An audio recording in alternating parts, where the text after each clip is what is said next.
નમસ્કાર દર્શક મિત્રો, આપ જોઈ રહ્યા છો YNN ન્યૂઝ. હવે જોઈએ અગત્યના સમાચાર. જેથી વડોદરા પોલીસે લિસ્ટેડ બુટલેગર અલ્પુ સિદ્ધિ સહિત 8 આરોપી સામે ગુજરાત આતંકી કૃત્ય અને સંગઠિત ગુના નિયંત્રણ અધિનિયમ હેઠળ ગુજસીટોકનો ગુનો દાખલ કર્યો હતો. છેલ્લા ઘણા દિવસોથી આ ગુજસીટોકના 8 આરોપીઓ પૈકી ફરાર કુખ્યાત બુટલેગર અલ્પુ સિદ્ધિને ક્રાઇમ બ્રાન્ચ દ્વારા ઝડપી પાડવામાં આવ્યો છે, જ્યારે તે બાબતે આજરોજ પત્રકાર પરિષદનું આયોજન કરવામાં આવ્યું હતું.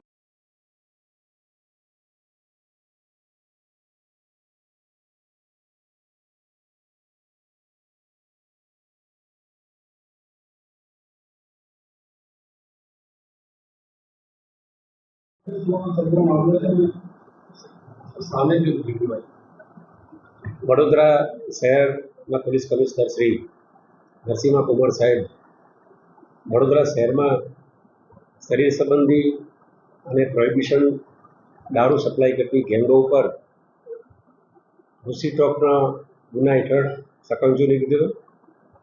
એના અનુસંધાને એક આ ભારસિયા પોલીસ સ્ટેશન હદમાં રહેતો લિસ્ટેડ બુટલેગર અલ્પુ સિદ્ધિ પોતાના સાગરીતો મારફતે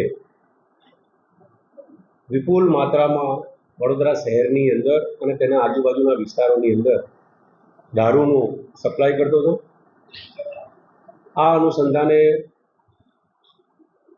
ભારસિયા પોલીસ સ્ટેશનની અંદર મે 2025ની અંદર ગુજસીટોકનો 8 આરોપીઓ વિરુદ્ધ ગુજસીટોકનો ગુનો નોંધાયો.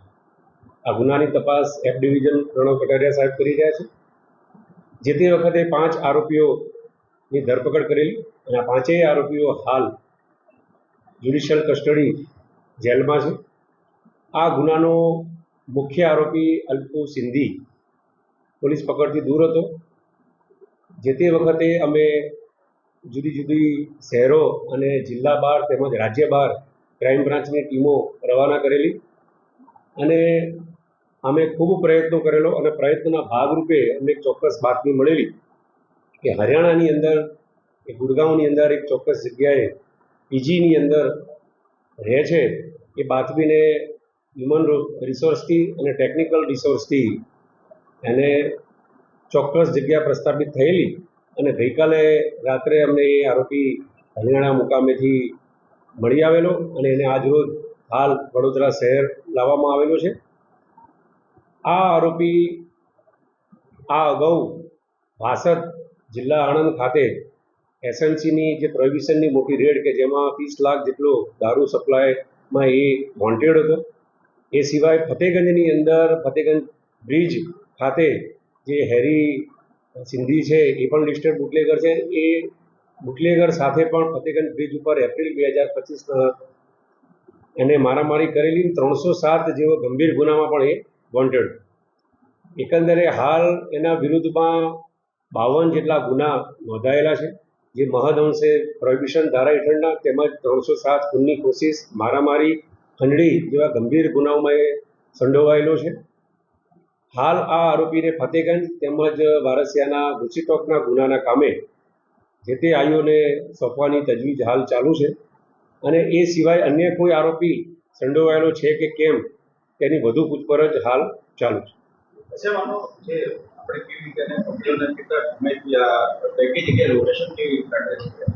અમે જ્યારે આ ગુજસીટોકનો ગુનો નોંધાયો ત્યારબાદથી એ ગુજસીટોકના ગુનાના કામે વોન્ટેડ હતો તેમજ ફતેગંજ બ્રિજ ઉપર હેરી સિંધી સાથે ખૂનની કોશિશ કરેલી ત્યારથી પણ એ વોન્ટેડ હતો.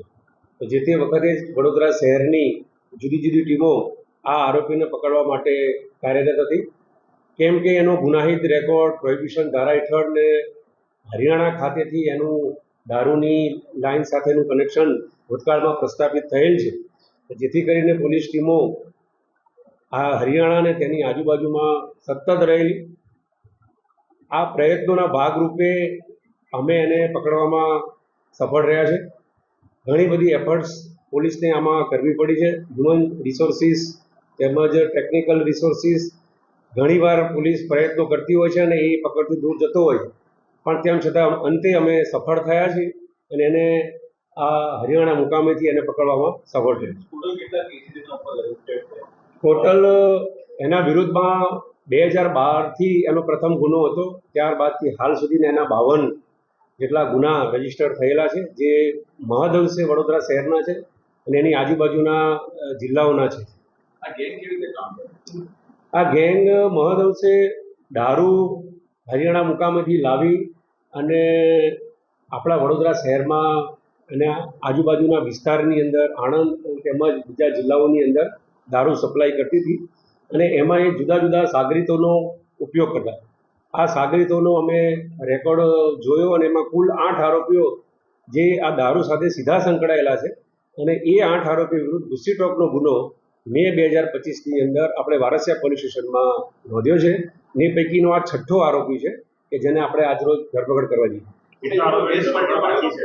આ બાકી કોને ધરપકડ અત્યારે બાકી છે ગુસ્સી ટોકના? હાલ હજુ 2 આરોપીઓની ધરપકડ બાકી છે કે જેમાં 6 થઈ ગયા છે.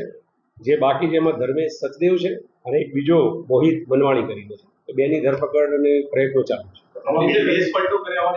એ રૂટીન પ્રોસેસ છે, કારણ કે અમે એને પકડવા માટે અમારા પણ દેશ પલટોથી માંડીને અમારી ઓળખ છુપાવવાથી માંડીને જુદા જુદા પ્રયત્નો અમે કરતા જોઈએ છે અને કરેલા છે.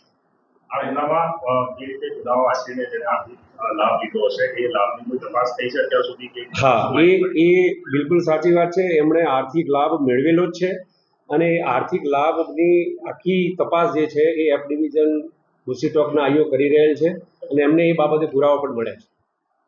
ક્યાં ક્યાં ગયો હતો સર? મેં આપને કીધું એમ કે એ અત્યાર હાલ સુધી નાસ્તો કરતો હતો.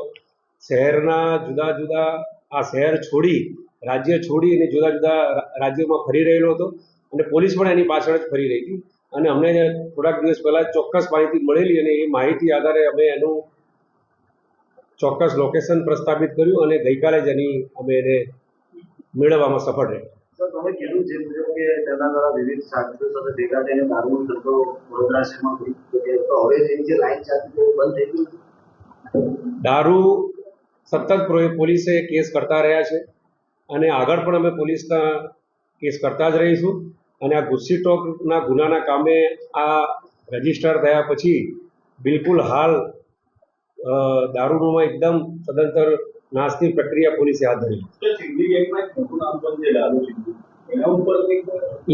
એની તપાસ અલગ ચાલી રહી છે. આપ જાણો છો આ અલ્પુ સિંધીની ગુસ્સી ટોકની તપાસ હતી ને એનો આ ગેંગસ્ટર હતો, મુખ્ય આરોપી હતો, એની આપણે ધરપકડ કરી. હાલ આપણી પાસે આ અલ્પુ સિંધીની ગેંગની તપાસ આપણી પાસે છે. બીજી આપ જાણો છો એમ એસએમસી અને બીજી જગ્યાએ પણ તપાસો એની ચાલુ છે. Subscribe now and press the bell icon. Never miss an update.